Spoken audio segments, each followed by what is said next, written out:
Celtics Talk podcast is presented by 24autogroup.com. 11 locations across New England.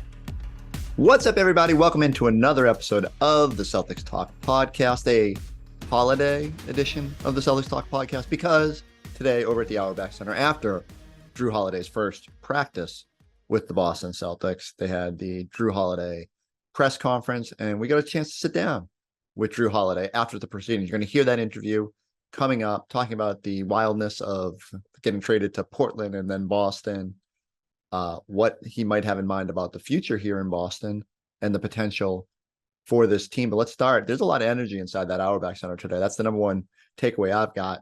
And you had Wick and Steve Pagliuca up at that podium. The owners sort of gushing about the excitement and energy as the Celtics went through what sounds like their first really full practice, especially with this being Jrue Holiday's first day out there. A lot of comparisons to the 2018. Maybe that's appropriate. Paul Pierce was in the building for today's session. Joe Mazzulla has talked in the ramp up to camp about wanting more former Celtics to be out there. Sent out an email last week, sort of inviting all the alumni to visit for whether it's a practice, a game, a road game, whatever it might be. And his notion is he doesn't want it just to be Celtics alumni showing up once a season at Game 7, adding almost like a little bit more of a feel to that game. He wants it to be just normal. He wants the guys that helped hang all 17 of those banners to be popping in and out and helping the new generation. And so it's been cool to see. First day of training camp, Satch Sanders was there along with Leon Poe, Eddie House. Paul Pierce dropping by. It sounds like he's going to stick around for tomorrow's session as well. So a chance to just friendly reminder to this year's crew of what you're ultimately playing for and maybe some lessons you can pass along. We know Jason Tatum and Paul Pierce have been working out together for the better part of essentially workout buddies. Paul even hung out under the hoop while Jason was shooting during today's session. And you get the sense that Paul, as much as anyone, is excited to be around this team. He's going to talk to us tomorrow and hear a little bit about how he's feeling about this team and him watching it. So the owners relayed the story about how Paul's watching it and said he hadn't seen a team ramp up their practices and have this much energy and intensity this early in camp. That's a good sign. But I do think some of it is just the afterglow of the Jrue Holiday trade. And let's face it, the Celtics went from being really confident about being in the mix to being exceptionally confident about their chances and feeling good like they have the right roster to make this happen. But it's invariably even as I'm listening to them talk, and even if it's a bit of hyperbole and just excitement from this new look roster, you hear Wick and Pags talking about bringing KG and Ray, and now we've got Jrue and KP. So it's interesting that the Celtics feel pretty good about themselves, maybe adding the right pieces around this core. It's still super early. Brad Stevens helped temper everything by noting that the ball was flying all over the gym, as it is wont to do early in these camp sessions, and that there's still a lot of smoothing out to go, and guys got to figure out where they fit in. I will say, as you will hear in this interview coming up, one of the most encouraging things that Jrue Holiday said was that he's willing to sacrifice. I think that's a big thing. It's like, it's easy to be like, look, they got all this talent and maybe the top 6 in basketball, or, certainly just as much talent as they've had since the 2018-19 season. But let that be the beacon for it doesn't always work. You got to everyone's got to kind of sacrifice a little bit. No one on that team wanted to. Not Terry Rozier, not Marcus Morris, not Jaylen Brown, not, everyone might have been forced to take a smaller role, but with that 2018, they all worked to decide to, bring out each other's best, embrace that collective mantra of sacrifice, and were rewarded richly with the title in 2008. So Jrue Holiday says that he is ready to do that he's here for whatever this team needs, that, if it's defense, if it's picking up the offense, if Jason and Jaylen are being taken out, you can understand again why there's so much excitement. So let's just get right into it. Here's our chat with Jrue Holiday. So just take me from the point where you've been traded to Portland. Then what goes through your mind? When did the Celtics come on your radar? And how stressful is that whole time period as you're waiting for it to resolve? Yeah. I mean, it just, obviously you being traded is a big deal in any capacity. Just you have family, or even if you don't have family, like you have a place and you're established there and you have to just pick up and move your life. But right when I talked to Portland and they kind of asked my situation, what I wanted to do, the Celtics were automatically on my radar as one of the possibilities. And again, thanks to Joe Cronin for making all this possible. But immediately, it was a team that I knew, again, even just going up against them and playing against them year after year, the battles that we've had, I knew that I could come here and try to help out win. Do you ever worry that, okay, there's a chance it might happen, but it might not happen? Like, where's your head at as it's... There's definitely that concern, just because you don't know what's going on. I'm not in the talks. I don't know how much a team wants me, or even if another team wants me more, or however that may be. But I definitely did hear that the Celtics wanted me pretty bad. I know Brad has retold the story about always going into Danny Ainge's office and saying, is he available? Did you know about that? What did you know about Brad's interest in you?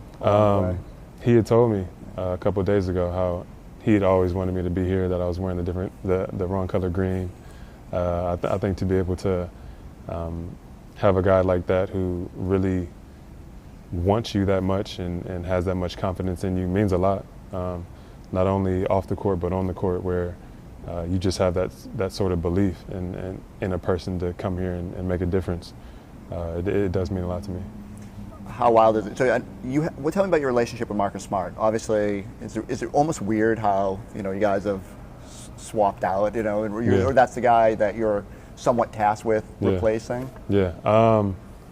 Again, I think we have a good relationship. Always been a fan of his, just because, especially because of the way that he plays, how he gets under people's skin. What he does for the game of basketball, in my opinion, is sometimes goes unnoticed.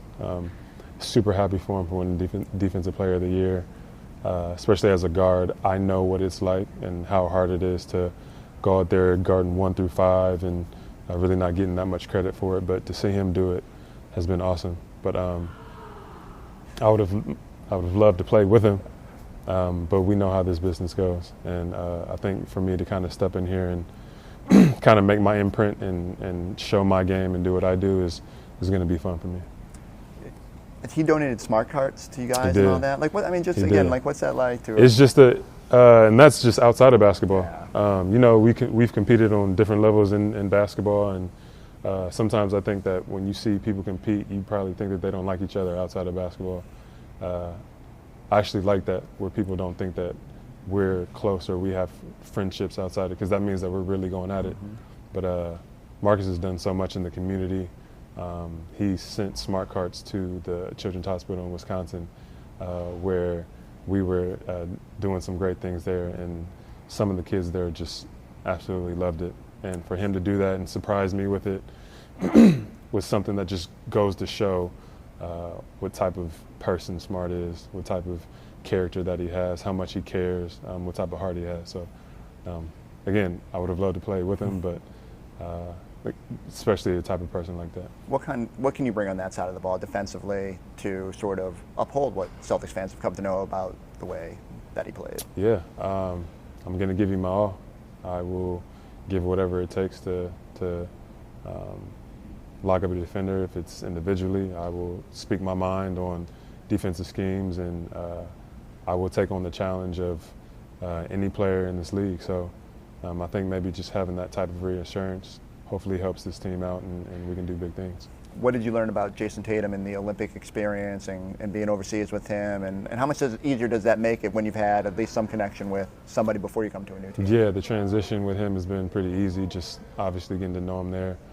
Always just been a cool dude, real calm, real collected, very smart basketball player, but very smart off the court. But I think mostly was just kind of his, how calm he is, how he kind of will let you do what you do, but at the same time will accentuate what you do. How can you help guide Jalen and Jason? Obviously, they've done a lot throughout their careers. They've had a ton of success, but the one thing they don't have is that championship, and you've been through that with Milwaukee. Is there anything you can take from that experience to help guide them along the way? hopefully I can kind of instill in them, or even just talk to them and tell them like how hard it really is. You don't know how hard it is until you've gone through it. And they've been through, they've been close. And they've been close and doing it for a long time. But maybe I just bring some experience that can help them in certain situations, kind of give us the advantage in certain situations where it just makes the game easier for them. And they're our two best players, and they're the guys that we're going to rely on. Kristaps was telling me that he thought you were one of the only, he would call it smaller guards, but like smaller guys that can actually defend him. Yeah. You know, do you remember taking that challenge in games? And yeah. What's it like seeing him back out here? What do you know about him? I'm glad that I'm on this side. I'm glad that I'm here with him. He's a 7-foot assassin. He can shoot it from anywhere on the court. I think people maybe just over the years have forgotten about how great of a player that he is, and the things that he's done in this league and on the biggest stages. So being here with him and trying to build that chemistry as quickly as possible because I'm late to the game is something that we're trying here. When teams of star players all come together, there's usually, like I remember Paul Pierce talking about how much everybody had to sacrifice when the big three came together. How do you plan to, do you have to set expectations for yourself, or like that there might be a little bit of, the stat line might not be the same or whatever? Like how do you view that going into a season like this? I go into this season, whatever they need, I'll do. Obviously last year being an all-star for the second time and bulk of the year having the ball and making decisions and putting the ball in the basket, it's probably going to be different here. We have two great scorers, guys down the stretch who will be going to, and there might be times where maybe I need to do that, but for the most part, I know that in certain areas of my game, I'm going to have to take a back seat, and honestly, I'm here to win. I feel like whatever it takes to win, that's what I'll do. What does it feel like, walking in, seeing the banner, seeing Paul Pierce out there at the practice? Like, how does that resonate with you? It feels cool. It really random, but being from LA, I'm walking out of Target, P's walking into Target, they're walking into Target. So I think just having him as an idol growing up.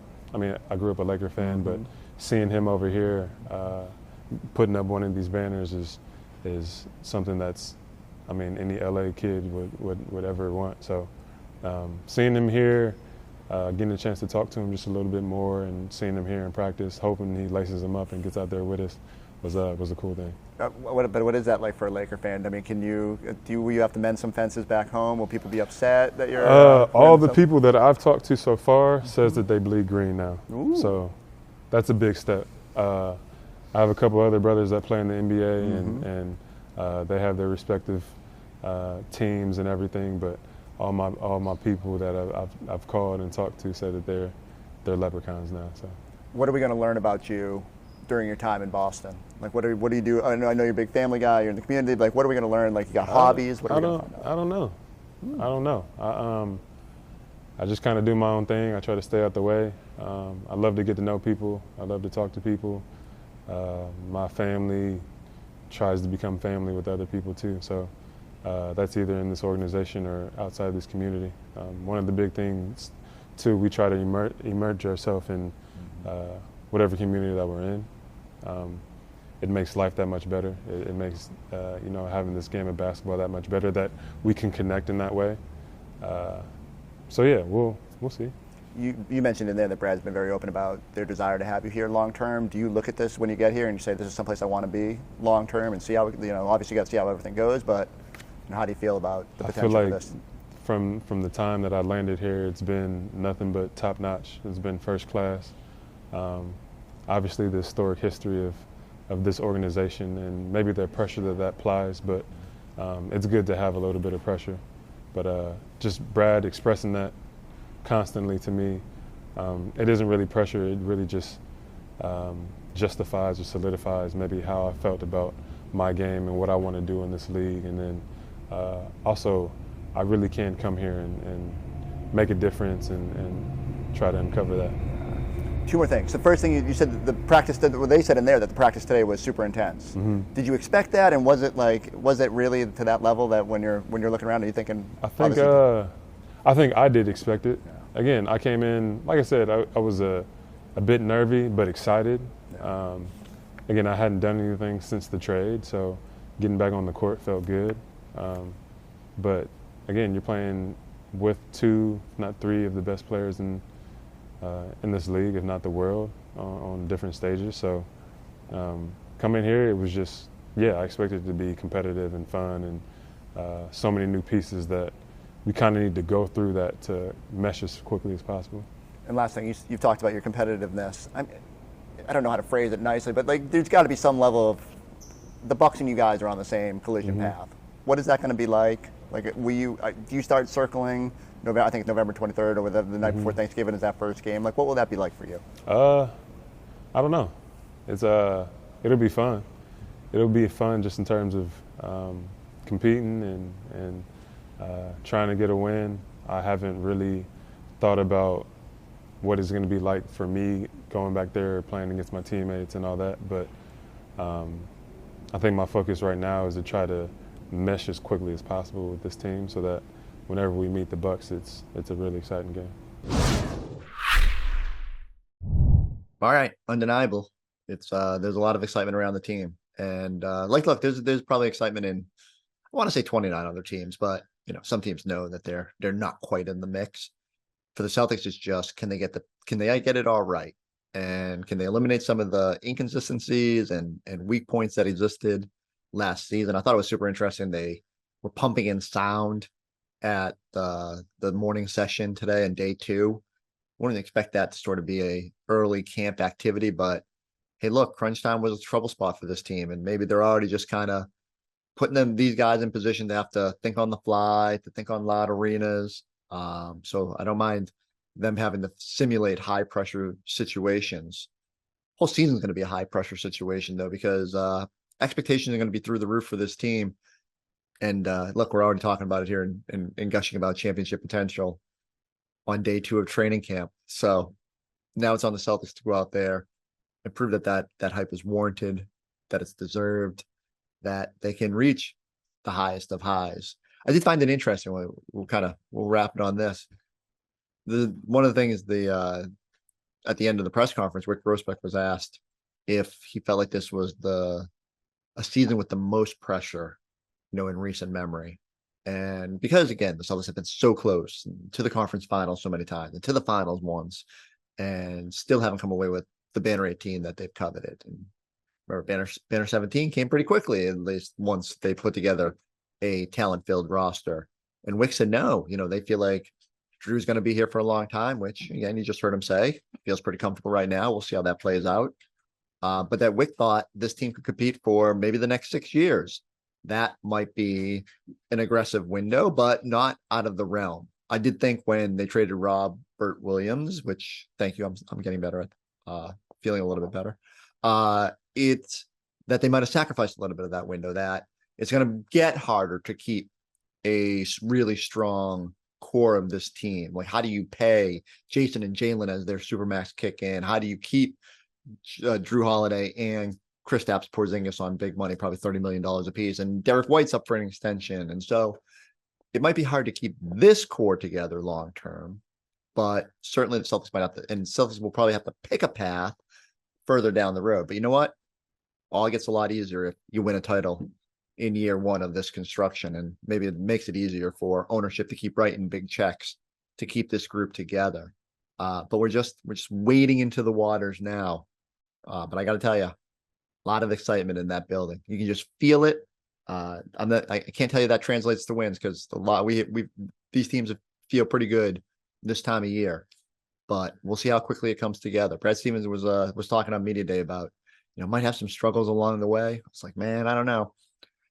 When you get that much talent, sometimes that takes care of a lot of the bumps in the road. It's on Joe Mazzulla and to figure that out and get this team pushing towards the right direction, pushing towards a title. We're just getting started, guys. We got real games coming. Oh, well, fake real games coming. We got the preseason starting on Sunday, 3 games in 4 nights. We're going to get a look at some of these pieces, start looking at who we can start the hype trains rolling for. Maybe there is too much excitement over that. I can barely get over my words today. I'm just stumbling my way along too. It's preseason for everybody. Let's see how this team looks once it gets on the court But Jrue Holiday just taking the hype meter and sending it to the moon. All right, go like, subscribe. You can watch the full Jrue Holiday press conference with the full media on our YouTube page. Then just watch this like 5 more times to help my numbers. We'll catch you next time on the Celtics Talk podcast.